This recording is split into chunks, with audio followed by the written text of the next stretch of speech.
The rise and fall of CBEX Ponzi platform. In the heart of Nigeria, in a time when hope was running low and inflation was rising high, something new began to whisper through the WhatsApp groups, the Telegram chats, and the Facebook feeds of everyday people.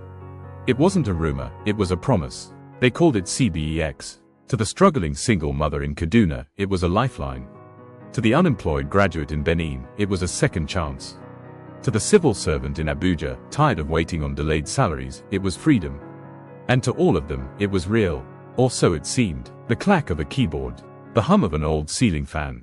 Bright light from an aging monitor reflects on a young man's face. This is where it started for Tunde. Fresh out of NYSC, jobless, and drowning in bills, he stumbled on a forwarded link. Earn 100% monthly on your investment. Instant withdrawals. No risk. He raised an eyebrow. It smelled like the usual scam. But this time, something was different. The website looked sleek. There was a dashboard with real-time earnings. There were testimonies, dozens of them, from people who looked just like him. He hesitated, but then he remembered his landlord's warning, if I don't get my rent by next week, pack your things. So he did it. N20,000. Everything he had. Tunde logs in. He sees his money, working. ROI updates daily. His dashboard glows green with profit. The next morning, his wallet balance had grown to N20,500. The day after that, N21,000, and by the end of the month, he had N25,000, just like they promised. He clicked, withdraw. It hit his bank account in minutes. His hands trembled. It worked. Two friends talk under a mango tree, animated. Word spread like fire through dry grass. CBEX was the talk of every barber shop, every church group, every evening beer hangout. In markets, people stopped trading pepper for profit and started trading referrals for reward points. CBEX wasn't just an app anymore. It was a movement, an online influencer promoting CBEX. A flashy Instagram skit, loud music, money raining on the screen. Influencer, CBEX changed my life. I made N1 million in 2 months. Use my referral code and let's all win together. Even celebrities joined in. Influencers began hosting CBEX parties with giveaways and promises of VIP investment tiers. Invest N500K, get access to platinum level 100% ROI per month. Referrals, you'd earn a commission from everyone who joined under you, and the people under them, and under them. It wasn't just a platform. It was a pyramid, but no one saw the shape yet. And Tunde at home, counting money. He counts his earnings, smiles, calls his mom. By January 2025, Tunde had made over N300,000. He paid his rent, bought a used laptop, enrolled in a tech course. Life finally felt like it was turning around. So he did what thousands did that month. He reinvested, this time, N100,000. And then he started recruiting. His neighbors, his course mates, even the pastor's wife. High-energy music builds. Then suddenly a beat drop.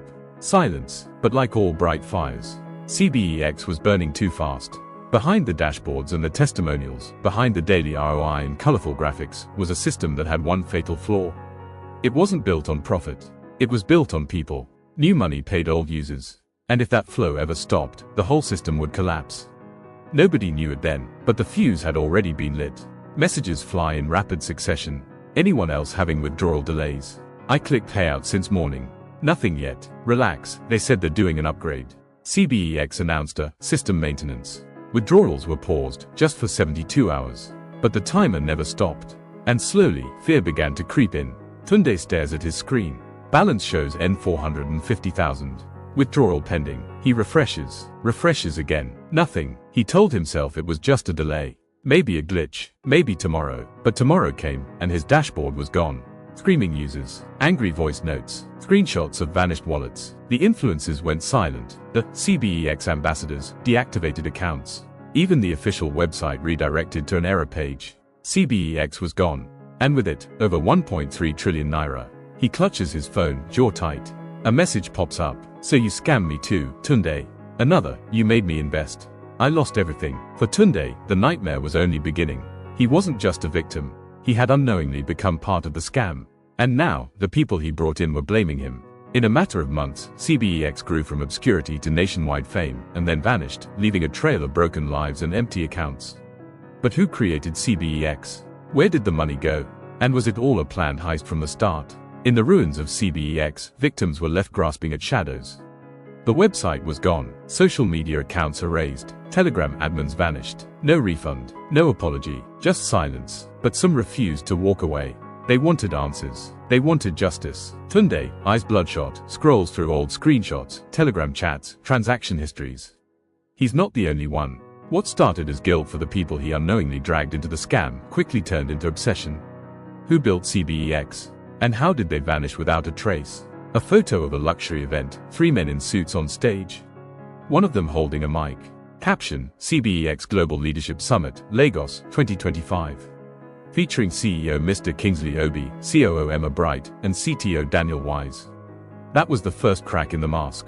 Names, faces, but were they real? An ex-user cross-references CBEX names with CAC business registrations. Another user uploads a video, who is Kingsley Obi? Exposed. A third opens a Reddit thread connecting CBEX to another scam, BitSavvy 2021. The deeper they dug, the more tangled the web became. Kingsley Obi wasn't registered anywhere as a CEO. Emma Bright had no LinkedIn history before. Daniel Wise, a stock photo reversed from a fintech ad in South Africa. These weren't founders. They were faces on a screen, puppets in a digital theater. Anonymous messages, voice notes, files shared. Insider, voice note, I worked as a CBEX moderator. I never met anyone. It was all remote. Payments came through crypto, no names. The real owner used the alias, Ghost Chain. Ghost Chain, that name began to surface again and again. It was tied to several other schemes, ZPay, NairaVest, Tron Hype.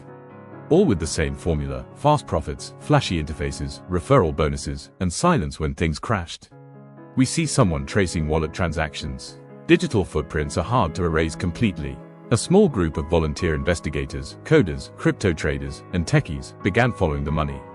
They traced USDT withdrawals from CBEX's wallet. Over $180 million routed through multiple wallets, eventually landing in a Binance account linked to a Dubai-based exchange.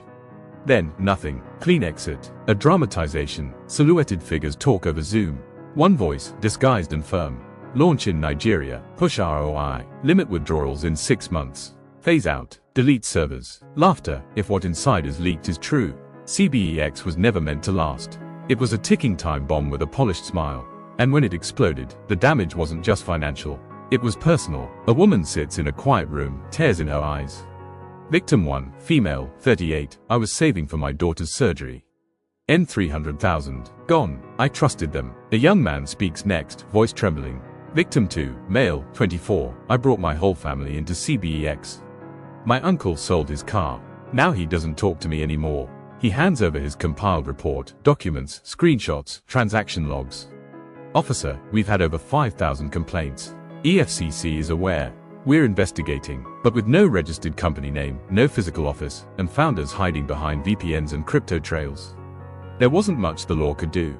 CBEX was a ghost ship, and it had sailed. Spokesperson, we advise Nigerians to avoid platforms promising unrealistic returns. CBEX is under surveillance, and we will bring its masterminds to justice. But justice was a long shot. CBEX had been designed to be untraceable. Every move they made was calculated, from the fake names to the staged, investor events, all of it designed to build trust fast and disappear faster. Survivors form a small group, CBEX Recovery Forum. Leader, we can't get our money back, but we can stop the next scam. CBEX left scars, but it also sparked a new kind of resistance. People became smarter. Communities began to fact-check platforms before investing. WhatsApp groups turned into warning zones, not referral traps. Cryptex Vest, Profit Mine, Nano Chain. CBEX may have died, but its clones were multiplying. Each one with a new name, a shinier app, and the same poisoned core. CBEX didn't just steal money. It stole trust. And in the digital age, trust is everything. When CBEX vanished, it didn't just end a scam. It shattered lives. Across Nigeria, thousands were left in the ruins. Investors, promoters, entire families, all pulled into the vortex of greed and deceit. But the story didn't end with the crash. That was just the beginning of the aftershock. A father stares at his daughter's school fee receipt. A bank alert shows a near-empty account. He was a government worker, retired. Used his pension to invest in CBEX after seeing it on a church WhatsApp group. 100% monthly. It sounded too good to be true, he would later say. But he clicked anyway, because in a country where survival is a daily calculation, too good to be true still feels worth the risk. Telegram groups renamed, CBEX ripped US off. Facebook flooded with angry videos. The digital space became a battlefield. Those who promoted CBEX now faced threats, insults, some even legal notices. Tunde, once a rising believer in the platform, was now in hiding. A small-time CBEX promoter stands trial. Victims shout outside. With no CEO in sight, local ambassadors became scapegoats. The law needed someone to blame. Dozens of minor promoters were arrested, interrogated, even jailed, not for creating the scam, but for fueling it. But the real masterminds, still free. Some believe they were already out of the country before the crash. Others think they were never in Nigeria at all. Expert, CBEX followed a global playbook. The code was similar to schemes we've seen in Russia, Dubai, and Malaysia. They simply localized it for Nigerians, changed names, colors, language. The scam is now scalable software. It was no longer just fraud. It was a digital business model. And Nigeria had become one of its most lucrative testing grounds. Agents seized laptops, phones, documents from an apartment complex. The Economic and Financial Crimes Commission, EFCC, launched full-scale investigations. They shut down several lookalike platforms inspired by CBEX. But for every one they closed, 3 more popped up. Vestride, 100% monthly ROI. Cointrove, your gateway to wealth. AFROBTC, Africa's #1 crypto ROI platform. The average Nigerian was still desperate for escape. And that desperation was the scammer's greatest weapon. CBEX wasn't just a company. It was a virus. And now, it was mutating. And Tunde was teaching a CLASS. Tunde stands in front of a projector, showing signs of Ponzi schemes. The room is filled with students, traders, retirees. But not all was lost. Some victims, like Tunde, transformed their pain into purpose. He created PonziAlert.ng, a free platform that reviews and rates online investment platforms. He now trains young people on how to spot red flags. He even partners with schools to raise awareness. Tunde, speaking to class, if it guarantees profits with zero risk, it's a lie. If you must refer people to earn, it's a trap. If the founder isn't known, run. A local broadcaster explains CBEX in the native dialect, warning the elderly. Across the country, community-driven awareness was rising. In churches, mosques, and market stalls, the name CBEX became a cautionary tale. Parents warned their children, siblings warned each other. The lie had been exposed. Government official, we are working on a national digital investment regulation bill. We will license platforms, protect investors, and prosecute digital fraud. Finally, the government was waking up. They began registering crypto investment companies. New fintech laws were drafted. Collaboration with foreign cybercrime units increased. It wasn't perfect, but it was a start. An investigator opens the Wayback Machine, revealing the old CBEX homepage. A slogan flickers on the screen. Your wealth is our priority. The final irony, that slogan, your wealth, our priority, because to CBEX, that wealth was never yours. It was bait. Over 1.3 trillion naira lost. More than 60,000 victims. 0 official arrests. And still counting. CBEX changed the game. It taught Nigerians that trust is the new currency, and once it's stolen, there's no refund button. But in that broken trust, a new generation is rising. Smarter, stronger, wiser, because once you've survived the storm, you never mistake lightning for sunlight again.